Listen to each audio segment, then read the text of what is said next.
Analysing cyber threat intelligence can be hard. You're often overwhelmed with data, drowned in overlapping connections, and unclear where to start or when to finish your analysis. To help guide their analysts through this maze, intelligence organisations across the globe use the threat intelligence lifecycle. Let's dive in and explore how it can help you. Hey guys, welcome back to the channel. If you're new here, my name is Adam, and I teach everything about cyber threat intelligence. I've helped build CTI teams, refine processes, and train clients on best practices. I've spent years mastering threat intelligence and believe it can help anybody. Let's take a deep dive and explore one of the key concepts of CTI, the threat intelligence lifecycle. Knowing what this model is and how to use it will add structure and thoroughness to your intelligence work. Let's start off with a definition.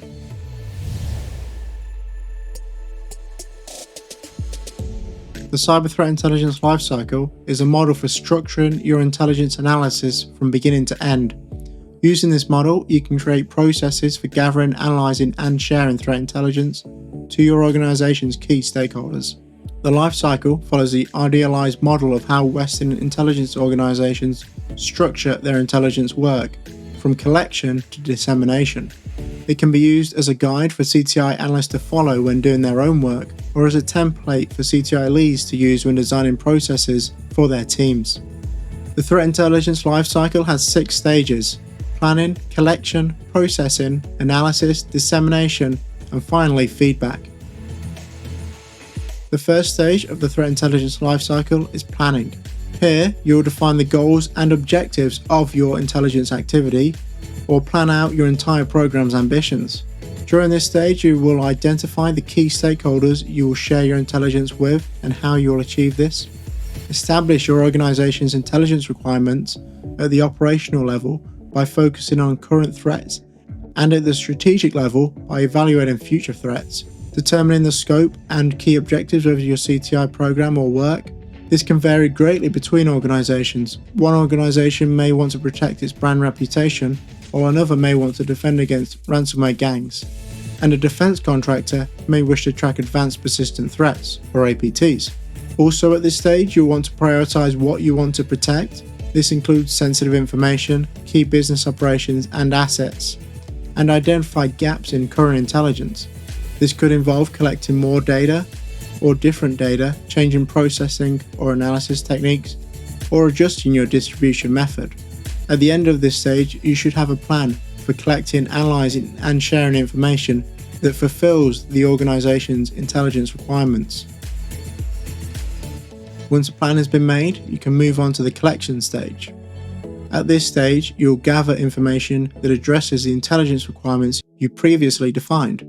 This involves identifying relevant data sources from which to collect information and storing it somewhere. Data sources are just channels, systems, or repositories that you can use to gather information about cybersecurity threats relevant to your organization. They supply data you can collect using manual or automated techniques. You can then store this data in a simple Excel spreadsheet or in a specialized threat intelligence platform like MISP or OpenCTI. You can even buy intelligent solutions like Recorded Future to contain all this data in one place. Data collection can be done in a variety of ways. Depending on the data sources at your organization's disposal, it could involve any of the following: pulling metadata and logs from your organization's security tools and networks, gathering threat data from commercial or open source threat intelligence feeds your company subscribes to, talking to knowledgeable sources directly, such as journalists, insiders, or peers, trawling through open source news and blogs and other open sources, or scraping data from social media, websites, and forums. It might even involve stepping into the murky world of dark web forums and cybercrime channels to extract data. You'll never be able to collect all the data. Where your organization operates will dictate your operational environment based on cultural, technical, and geopolitics. Your operational environment will dictate what data sources you access and what threats you see. A security firm collecting from customers in the US will see different data and threats than the security firms in Iran. You'll be able to collect a subset of the data available in your operation environment, use a subset of the data to create information from processing, and a subset of this information will be turned into intelligence during analysis. The quantifying of data, information, and intelligence gets smaller and smaller as you progress through the lifecycle. With raw data collected, you need to process it to transform it into information for analysis. During the processing stage, you will organize and structure the collected data to prepare it for analysis. This involves cleaning the data to remove any garbage, normalizing the data so it can be uploaded to your data storage solution, verifying the data is legitimate and trustworthy based on the source you collected it from and what others are saying about it. Is the IP address recognized as malicious by multiple vendors, or no one outside the blog post you found it on? Processing the data you collect is vital. It ensures efficient analysis. If you analyze garbage data, you'll get garbage intelligence, and the insights you extract from this intelligence will be garbage. Processing is usually done by machines nowadays. Your SIM or EDR solution will turn the data into a human-readable format, making it easier for you to understand. Nevertheless, it is always useful if you, an analyst, have the capability to manually process, read, and interpret the data in case a fancy tool is unavailable. The analysis stage turns this information you have generated into actionable intelligence that your organization can use to defend itself or inform its strategic decisions. It involves a human operator using their knowledge and experience to identify patterns or trends in the information collected. Once identified, these patterns are interpreted to produce insights the organization can use to inform decisions. Does it mean your organization needs to block certain indicators like IP addresses, domains, and file hashes? Or does it mean your organization needs to focus its efforts on hardening a particular security gap? It might even mean your organization needs to invest in a new security technology and move on from an old one. The ultimate goal of this stage is to understand the nature, scope, and implications of the threats present in the collected data. The CTI analyst is the key interpreter in formulating actionable intelligence. There are a variety of structured analytical techniques and tools you can use at this stage to help you, such as the diamond model or cyber kill chain. You must also be aware of biases that could creep in and cloud your judgment when performing CTI analysis. Once you have turned the collected data into actionable intelligence, it's time to share it with the relevant stakeholders. This is one of the key stages in the threat intelligence lifecycle that you want to get right. You may have the best intelligence in the world, which may save your company from an imminent attack or steer your cybersecurity program back on course. However, it is useless if you fail to communicate this information to the right stakeholders on time. Once you reach this stage, you should know how you plan on distributing the intelligence you consumed or produced to others, who the relevant stakeholders are and what type of intelligence you want to give them, and what intelligence sharing channels you can use. You can share intelligence in numerous ways. You might share it via email or an instant message on Teams or Slack, or even in a weekly presentation on a video call. The dissemination method you choose needs to ensure the intelligence you share is received in a timely manner and is actionable for the recipient. A list of IOCs or TTPs to hunt for is relevant to your security operations team, but not your CISO. A quick tip: try to make the dissemination stage as automated as possible. Automatically upload IOCs for detection to your SIM or EDR platform. Use predefined templates when writing emails, reports, or presentations, and create information sharing groups so you don't need to contact every stakeholder individually. An often neglected stage of the threat intelligence lifecycle is the feedback stage. Every CTI analyst is eager to collect, analyze, and share intelligence, but they are often less eager to receive feedback on the effectiveness of their efforts, or if the intelligence they are consuming or producing is actually any good. The feedback stage is crucial if you want to see your CTI work continuously improve and add value to your organization. You need to know if your CTI efforts are making a difference to your organization at the operational or strategic level, and, if not, how to adjust things to ensure they do in the future. Too often, CTI teams will blindly share intelligence with people in their organization and never stop to consider if what they are sharing adds value. You need a two-way communication channel between the CTI team and the key stakeholders. The stakeholders need to provide feedback on the effectiveness of the intelligence being shared with them, how they use it, and if any improvements can be made. You can ask questions like, is the intelligence being shared actionable, relevant, and timely? Can the CTI process be more efficient? Things like adding automation, investing in new tools and data sources. Is the amount of intelligence being shared too much or too little? Have the intelligence requirements of the organization changed? Can the intelligence be shared with the wider community?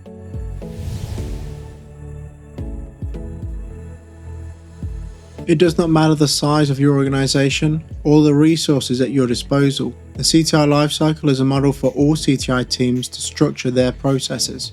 The specifics of how you can use the CTI Lifecycle will depend on two main things.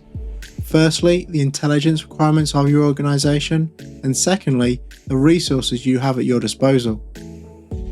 Broadly speaking, your intelligence requirements will fall under one of the main three types of threat intelligence: operational, tactical, or strategic. Each time you run through the threat intelligence lifecycle, you will focus on one of these main three types of intelligence, and which one you focus on will dictate how you use the model. If your intelligence requirements are to combat an ongoing phishing campaign, you'll want to focus your efforts on collecting operational intelligence. Your security operations team can use this intelligence to block IOCs with your SIEM or EDR tool, detect malware signatures using Yara rules, or identify patterns with Sigma rules. If your intelligence requirements are to identify technical security controls that will detect ISO files being used as an initial access vector, you need to gather tactical intelligence. Your security operations team will use this intelligence for detection engineering, whereby they will use the TTPs you have identified to create detection rules for your SIEM or EDR solution. If your intelligence requirements focus on identifying ransomware trends, you'll want to collect strategic intelligence that provides an overview of what is being seen across the threat landscape in relation to ransomware. You want to ask questions like what ransomware is emerging, what vulnerabilities ransomware is exploiting, and how can I best defend against these new trends. These questions will help you inform your organization's broader security strategies. The second factor that plays a role in how you use the threat intelligence lifecycle is the resources at your disposal. This is the time, manpower, and money you can spend collecting, analyzing, and sharing intelligence. Time is perhaps the greatest factor in how you use the CTI lifecycle. It is a limiting factor for all of us, and finding ways to maximize our time is crucial for creating an efficient threat intelligence lifecycle. Ideally, you want to spend as much time as possible at each stage, yet this is not a reality. Instead, you need to prioritize certain stages and automate where you can to save time. You can automate the collection stage by building an aggregator to automate open source intelligence collection, or invest in a tip or threat intelligence platform to fine-tune intelligence specific to your organization. You can automate the processing stage by using a specialist threat intelligence platform like MISP or OpenCTI to automatically structure and share your data. You can even automatically ingest data into these platforms by setting up a threat intelligence feed. You can even automate the feedback stage by creating a Google form with questions other security teams or employees can fill out to give quick, structured feedback you can action. The manpower you dedicate to CTI processes will affect how you use the threat intelligence lifecycle. There are only so many automations or time-saving tools you can invest in to claw back time for your team and maximize your limited manpower. To account for limited manpower, you must prioritize the intelligence your team invests time in. Ensure you thoroughly discuss with key stakeholders what intelligence requirements they want to prioritize, set expectations, and plan accordingly. Manpower is often a limitation on the amount of intelligence you can process. If you face manpower limitations, you will still follow the CTI lifecycle. You will just limit the number of cycles you can get through or the amount of intelligence you collect.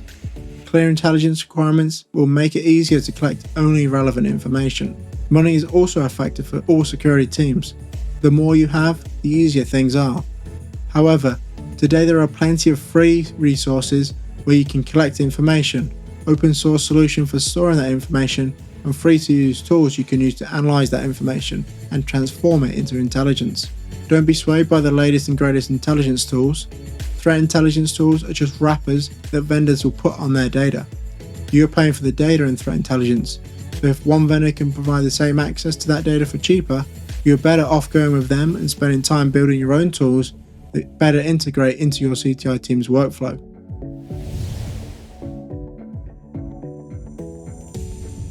The cyber threat intelligence lifecycle is a model that CTI analysts and teams follow when collecting, analyzing, and sharing threat intelligence. How you use the CTI lifecycle depends on your organization's intelligence requirements and the resources you have at your disposal. To maximize the lifecycle's benefits, automate as many stages as possible. Stay tuned for more deep dives into CTI concepts and topics.